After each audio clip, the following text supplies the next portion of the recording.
But at some point, the math is the math. I think we can do a better job using that information. It reinforces my belief that I have the best constituents.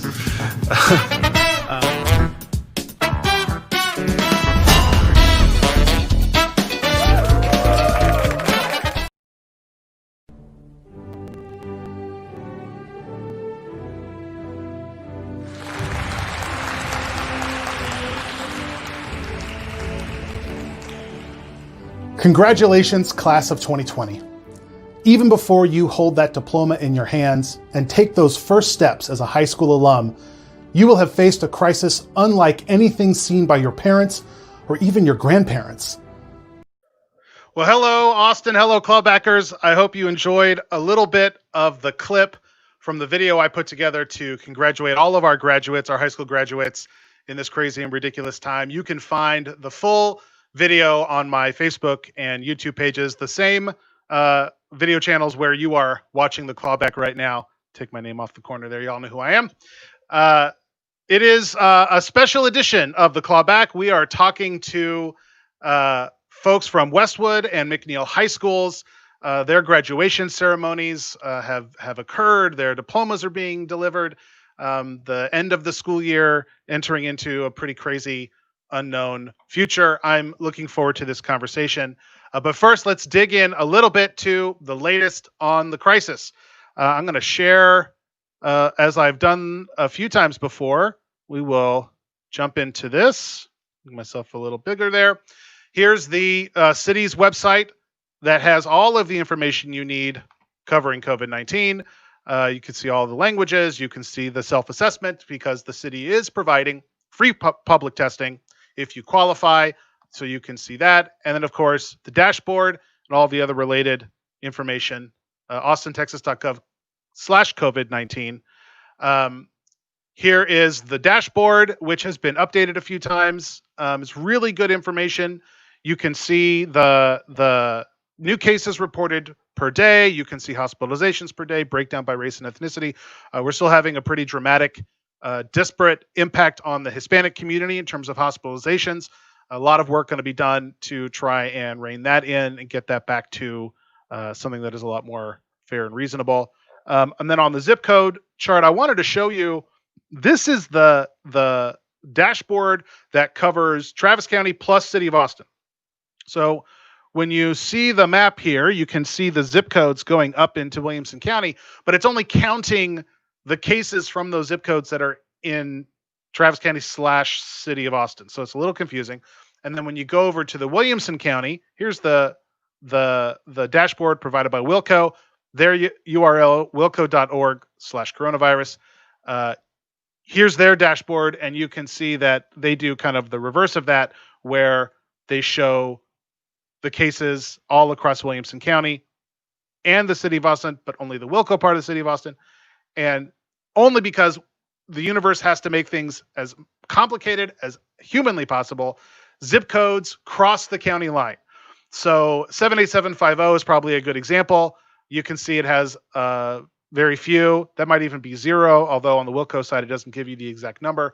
You come back over here, you zoom in, 78750 goes way into Travis County, 19 cases across 78750. So if you live in these District 6 zip codes, you can rely upon the data in the city's provided dashboard. But if you live in Williamson County and you live outside the city, which 78729 and 78717 both have that reality, you're probably going to have to flip a little bit back and forth to get a full answer.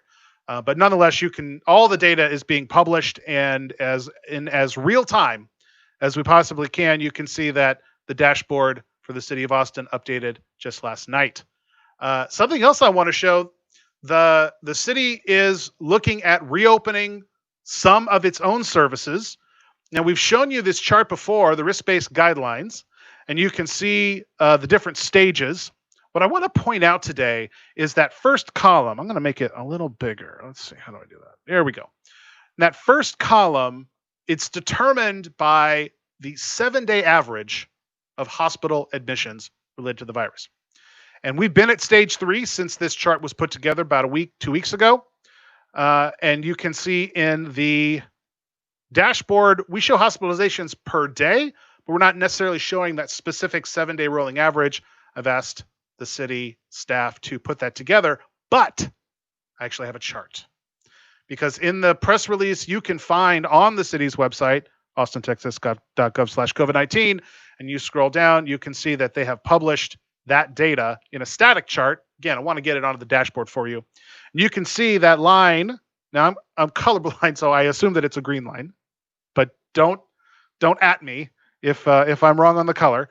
You can see that the new hospitalizations, that 7-day rolling average, is hovering between 8 and 12. And when you go back to the chart, you can see that that keeps us at stage 3. So when and if those hospitalizations decline and we get that rolling average under 5, we can start to reopen more. However, if cases go up and we cross the threshold at 19, we get into 20, which isn't even on this chart, it's a little bit far away, then we might have to go up to stage 4 and have additional requirements. And again, the thing I want to point out is that the requirements are different if you're a higher risk individual or a lower risk individual. Higher risk being over 65 or over 60. I think over 60 is where the CDC talked about it. Or if you have a complicating health condition. Those folks, if you are one of those folks or you are related to or friends with, if you have a loved one in that category, it is absolutely critical those folks stay isolated, stay cocooned as much as possible. That's where the epidemiologists say you really see hospitalizations start to get out of control are in those high-risk individuals. But low-risk individuals transmit the virus. So it's not that if you are in a low-risk category that you can just kind of do whatever you want. We all have to be in this challenge together. I wanted to show that part of the reopening plan that city staff put out this morning, hot off the presses, includes reopening parts of the public library. Parks and animal services and other ones are listed as well. But I wanted to highlight the library because we've been getting some specific questions from constituents about the library and when library services can start to resume. We've been in phase 1 from the library, closed. Phase 2, where you can, if you have library materials, if you've checked out stuff from the library, the book drops have been closed. Well, those are going to reopen starting June 1st. So you can start to return the library materials that you've been holding on to, and you can see that there are precautions being taken for that. And then on June 8th, we will see phase 3 come into play, which will provide for curbside library service. And we're going to start this program at 10 locations across the library department, but both of the locations that serve District 6, Spicewood Springs Library, kind of our main D6 library, and the Millwood Library, which is in District 7, but close to some D6 neighborhoods, both of those libraries are listed on the curbside rollout. So that will start to happen on the 8th. And you can go to the library website, library.austintexas.gov.com, and you can see the curbside pickup FAQ and how it's going to work. And you go to the website and reserve your materials. So you'll be able to get access to our library services now that we've got a plan and a path to do it in a way that is as safe as possible. I know there's a lot of folks who have been interested in getting access to library services again, and I have definitely been receiving your emails. And so I want to just thank everybody for their advocacy, and especially thank city staff for being on top of that and getting some of these services back into our community so we can continue to protect ourselves. We can continue to isolate and stay at home as much as we can and do it maybe a little bit easier with some library books and library materials. So thanks again to city staff for that. All right, I want to bring up my first set of guests representing both Westwood and McNeil High Schools. We have Alice Zhang and Anirudh Madyesta. Got it. Madyesta from our 2 of the 3 biggest high schools serving District 6. Hello, Alice and Anirudh. Hello, council member. Thank you so much for having us. Yeah, thanks for coming on the show. I want to start really just both of you are very involved in your high schools. Alice, why don't you start? Just let folks know who you are and what you've been up to in your senior year. Hi, I'm Alice. I'm a senior at Westwood High School. Well, I guess we're graduated now, but last year I was the student body president for student council, and I was heavily involved in our debate program as well. And I guess throughout my senior year, that's basically what I've been focusing on besides things like college apps. Debate, huh? All right, I'm going to be very careful how we conduct this interview. We don't need to have I never took debate. And turns out a lot of politicians don't take debate. That's why they're terrible at debating. So, Alice, thank you. Thank you for joining the show. Anirudh, how about you? What have you been up to at McNeil? So besides my commitments to my cross country and soccer teams at McNeil, I also had the privilege to serve as the president for McNeil's chapter of Health Occupation Students of America, or HOSA, which is like a medical organization for future medical professions, which turned out to be a pretty insane job considering the time we're in and the climate we're in. It started off just like every other year, but as this global pandemic started coming through and becoming more and more prevalent, our like role in the campus and the community became like more and more important, and like engaging our members to be active while still being safe with this pandemic became a job that we had to do. That has got to be a pretty fascinating case study to have in your senior year of a health occupations society, to experience this during a global pandemic. I was graduating high school as a computer science guy during Y2K. Do you guys even remember what Y2K was? Yeah. I've had like 2 people explain it to me, and I still don't really understand it. Well, that was what was happening when I was graduating high school as a computer science guy. So it was a hot topic and ended up not being a thing. Pandemic is a thing.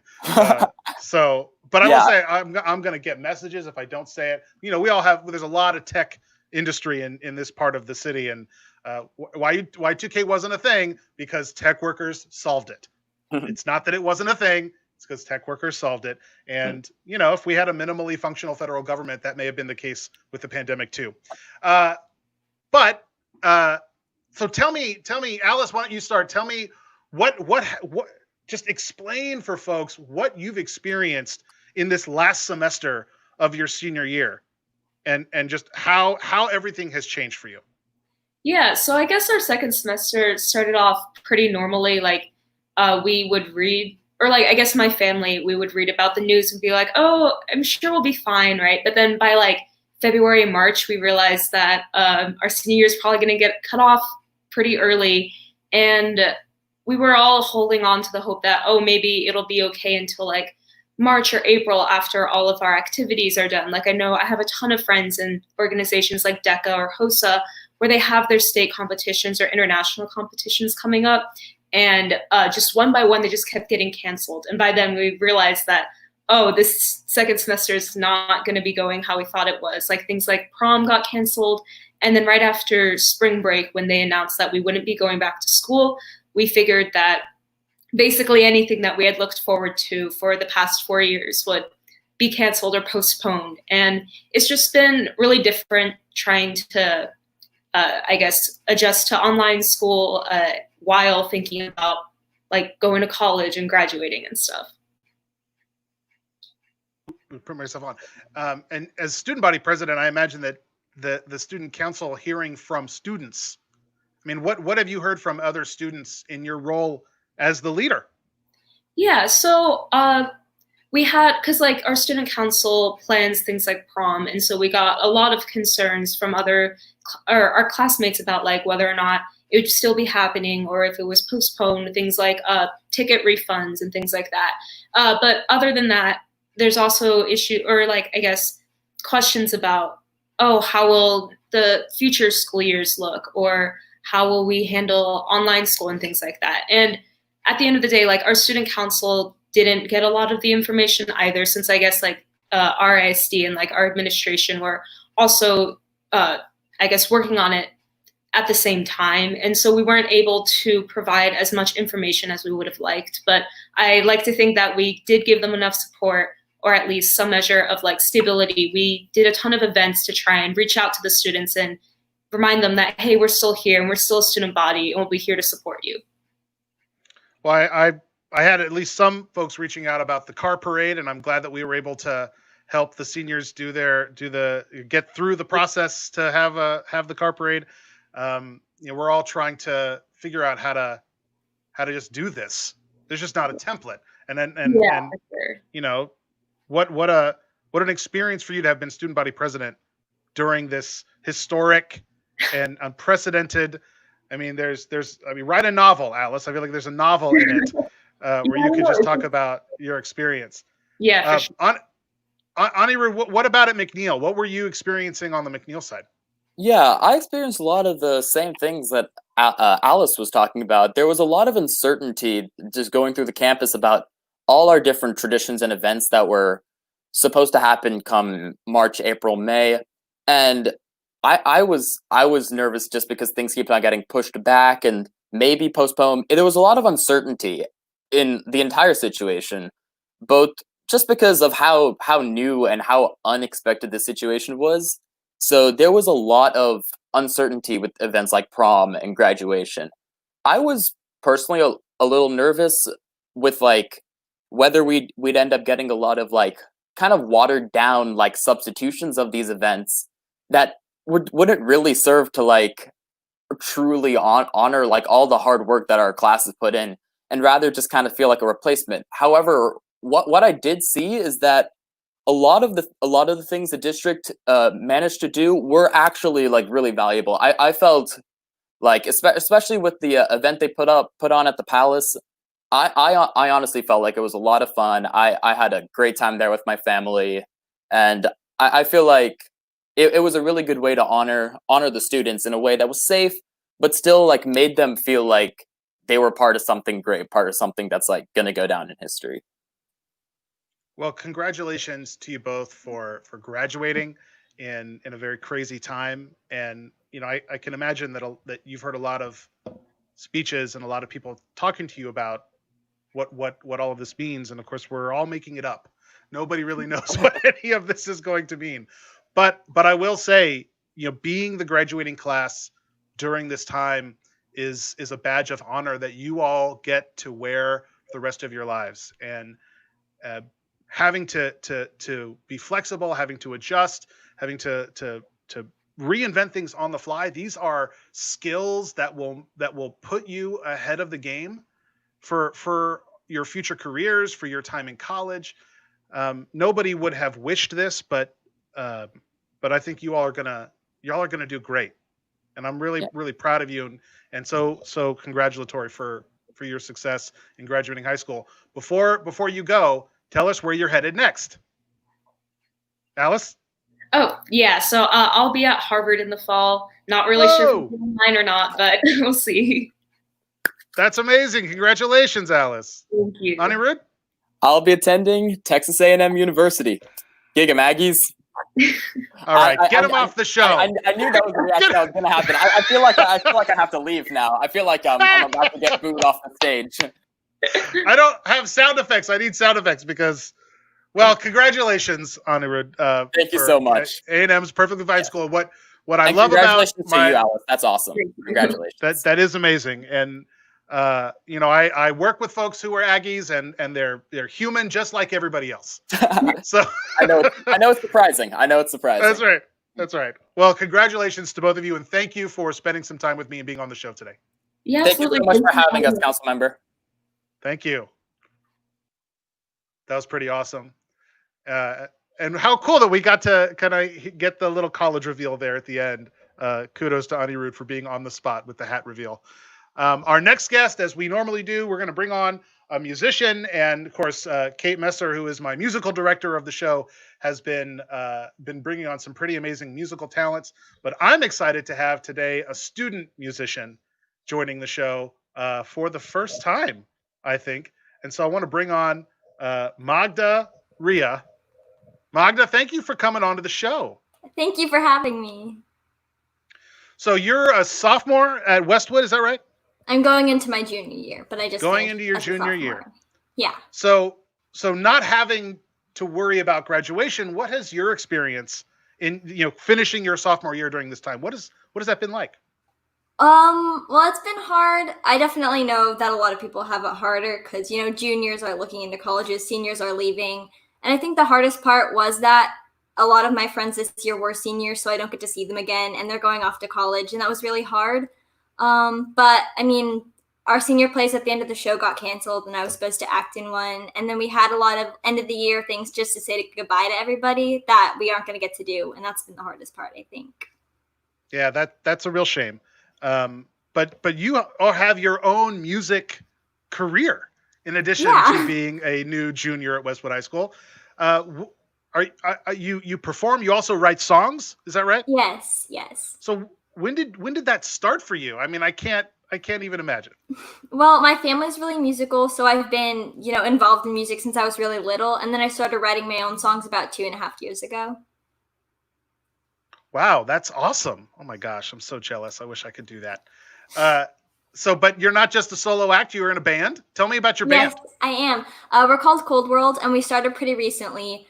It's with a friend of mine from Westwood and then 2 people from McNeil, and they're all amazing, like really talented musicians and great friends. And then we've played a gig at a place called Texas Mist, and we hope to do more after the pandemic, but we haven't been able to practice for a while, and that's really hard. That's pretty amazing.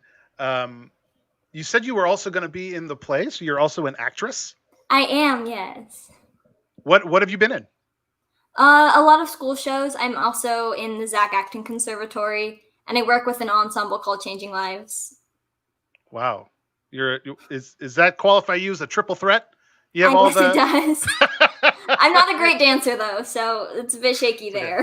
We're not gonna ask you to dance. Awesome. But I do want to thank you for coming onto the show and being willing to grace us with your music. Why don't you tell us about what you're going to sing and then take it away? All right. So the song that I chose is one that I wrote pretty recently. It was a couple months ago. It's called Little Dreamer, and it's about like growing up and how scary that is. So I thought it would be perfect to play now because everything's just going really fast right now. All right, go for it. Okay.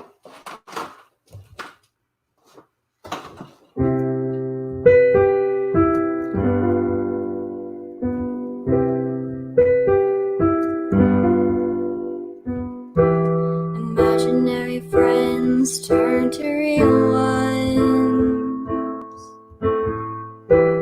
Flying carpets to fancy cars. Got tired of finding constellations, so we turned off all the stars. But I still remember when I was just a little girl, I thought I owned the whole world. I fit it in the palm of my hand, but I was just a child, a little dreamer running wild.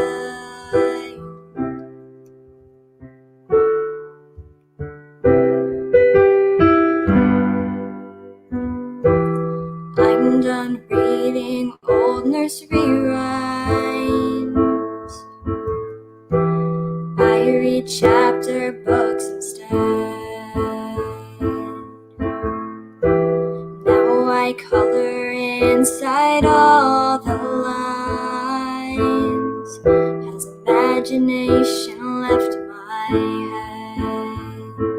No, 'cause I still remember when I was just a little girl, I thought I owned the whole world. I fit it in the palm of my hand, but I was just a child, a little dreamer running wild.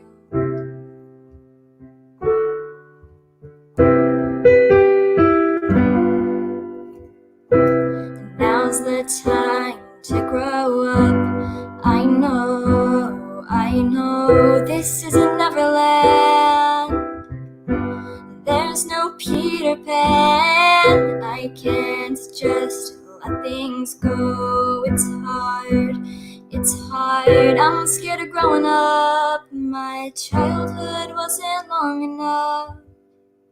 When I was just a little girl, I thought I owned the whole world. I fit it in the palm of my hand. Yay! That was amazing. Thank you. That was amazing. You're so talented, Magda. I'm Thank really you so impressed. much. That's wonderful. I've got your Instagram up there for the band and for music, but if folks want to find more music from Cold World, where should they go? We don't really have that much out right now because, again, we're pretty new. We do have videos of all our performances on our Instagram, so you can check that out. And if we ever bring it out somewhere else, it'll be there. That's fantastic. Magda, thank you so much for joining the show and sharing your music with all the folks who are watching, and good luck in your junior year. Thank you. Thank you, Magda. It's amazing. We have such talented kids in District 6. I am very proud of all of them. And not just singing, but acting and performing. It's pretty amazing. Our last guest for today, who is the principal at Westwood High School and someone who I've been able to work with through my work as a council member, Dr. Mario Acosta. Dr. Acosta, hello. How's it going, Jimmy? Good to see you. Thank you for taking some time out to come on the show today. Yeah, forgive me. We're actually at Westwood. Go ahead. See, can you hear me? Yes, we can Are hear you you able to great. hear me, Jimmy? Yes, we can hear you perfect. fine. So what's up at Westwood today? Well, we are actually giving out diplomas right now as we speak. And so forgive me, I'm in my work clothes, and we've got 680 seniors we've been trying to push through the doors today. So that's amazing. And again, thank you so much for taking a moment out to join me on the show here and talk to everybody. I can't imagine what it's like to be the principal during this time. Of course, we talked to two of your students on the show today, but you also have had to do a lot of work with the parents, which I can empathize with. Might also have been a challenge. Tell everybody what it's been like being the principal of Westwood during this time. Yeah. Well, things are different. I think you heard from our kids, and they explained to you that just everything's been different. I know, you heard Alice say that, our community is very accustomed to being very in the loop and, knowing all the information. And I work really hard as the principal at Westwood to try and make sure that our community, knows everything that's going on. But this has been a difficult time because I know the community wants answers that I don't have. And I'm sure you as a councilman can relate to that. The mayor is making decisions that you're waiting for, the governor, and on down. And so one of the challenges has been just for a community that is accustomed to being in the loop and in the know, we weren't always able to give them information until we had it. So as you could kind of hear that in our kids, right? There was a little bit of frustration and uncertainty from the kids about wanting to know about prom, wanting to know about the end of baseball season and soccer season and, all of the plays and the performances, graduations, just so many things that end a school year. So it was a little hard on the community where I couldn't provide them answers. But as you know, Jimmy, working with this community is just, the people are so fantastic.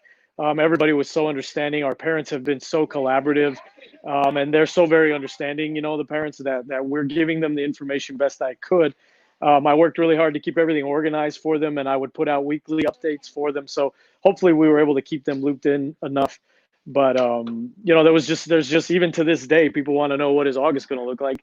And I don't have the answer to that, so it's being patient and trying to get them as much information as we can. It's very similar to the experience that we're having, and there's just not a template for this, and so we're all trying to figure out in real time how to do the best by the community and get good information out into the public. We had the Round Rock ISD board president Amy Weir on the show about a month ago, kind of in the middle of that, a lot of those questions being asked. And I think for the most part, Austin has done a great job. Round Rock ISD has done a fairly good job. I mean, our region's doing okay. I feel like compared to some other parts of the state, even we've held it together. We've acted like a community. So I'm proud of that work, and I'm proud of you, Dr. Acosta, because Westwood, like all the high schools that serve District 6, have been such great centers of learning and home for community. It is the center of community for a great number of folks in this area. Talk about so you're handing out your diplomas today. How have the seniors held up? How have their academics been? How have you been able to accommodate the teachers to make sure that they kind of hit that runway at the right speed? Yes, sir. That's been, and really, I do want to give all of the credit to our teaching staff and our counseling staff. We were able to get our seniors across the stage at the same rate that we are accustomed to. And if you know anything about Westwood High School, we graduate 99.8% of our kids. And so we've had the same success rate in graduating our senior class of 2020. So, of course, credit to the kids, number one, for staying plugged in down the stretch. But I really, Jimmy, we have to, at this moment, I want to take the time to acknowledge our teaching staff and our counseling staff, because it got really difficult as the kids, there are always children we have to give a little extra help down the stretch as they graduate. And it's one thing when they're in the building, when they're here in the building, you can go grab them out of class, you can catch them at lunch, you see them in the hallway. Well, we didn't have any of those avenues to help the kids. So really give all the credit to our teaching staff and our counseling staff who just kept working with kids, kept working with them, kept giving them the opportunities that they needed to get the work done. And so, yeah, I'm real proud to let you know that here at Westwood High School, we graduated the same percentage of kids that we are accustomed to on a regular basis. And like I said, it's about 99.8, 99.9% of our kids have graduated. So for all intents and purposes, we got almost every single senior of 2020 through this environment. And again, so credit to the kids for staying plugged in, and big credit to the teachers and the counselors for making sure that happened. So that was real positive. Now keeping the teachers, keeping the teachers going, that was where my administrative team and I had to put in a lot of work, is being as supportive and removing any barrier we could for our teachers, being very communicative with them. I did a lot of just being available, right? Because like you've said many times, there's no playbook. So everything we were building it as we were going. So my administrative team and I just tried to be very available for teachers, to answer questions, to provide guidance, just to kind of keep their wheels turning, because they were really doing a great job of getting kids through. So the job's not over. Our senior class, is through and it did a great job. We have kids who weren't as successful in the lower grades. We are running some summer school, not a great deal of kids, just a few, but I have an administrative team working together with some teachers to run summer school to get the rest of the kids through. One of our chief focus, where we're focused on here right now at Westwood, is making sure we don't allow any gaps to exist for kids. So we're trying to close all their knowledge gaps and make sure they get all their credits that they were supposed to get for this year, so that as we move into the uncertainty of next year, we're not also playing catch up for this year. So we're in really good shape here at Westwood. And again, Jimmy, I'll tell you this, as great as the community is, my staff is equally great. That's teachers, counselors, administrators, everybody else that's on this staff. So I'm a real lucky guy. I tell people there's not a whole lot that I do at Westwood. It's the staff that does all the work, and I'm just the guy that shows up to answer questions. Well, thank you, Principal Acosta, for all your hard work and the hard work of all your staff and all the amazing teachers. Many times I hear those thank yous from the community in my office as well, about the great work that you and your entire staff do for the kids at Westwood. And thank you for taking time out of diploma distribution to join the show. I really appreciate it. Yes, sir. I'm going to bring up our other guest just for a final wave goodbye. Thanks, everybody, for coming on the show today. Let me get that banner off there, since it's everybody. Awesome. Thanks, everybody, for coming on the show. I really appreciate it. And Anirudh and Alice, good luck in college. Thank you so much. Good luck. Thanks, everybody. Thank you. Wow, what a great show. What a great show. And truly congratulations to the senior class of 2020. Like I said, I did a longer video for them. You can find that on this Facebook page and YouTube page, wherever you're watching the clawback, you can find that video as well. I know they're going to do great things from Westwood and McNeil and Vandergrift High School, which covers kind of out of Leander ISD, which is like the 4 Points area, western side of District 6. Amazing families, amazing kids, amazing staff and teachers at all of our schools. What a crazy time, but a historic one that will shape our future in unknown ways.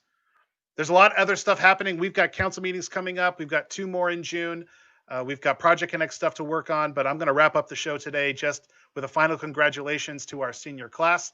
And remember, everybody, we are still in this pandemic. Please take precautions, hold on to each other, protect our community, and if you can, and if you're able, stay home.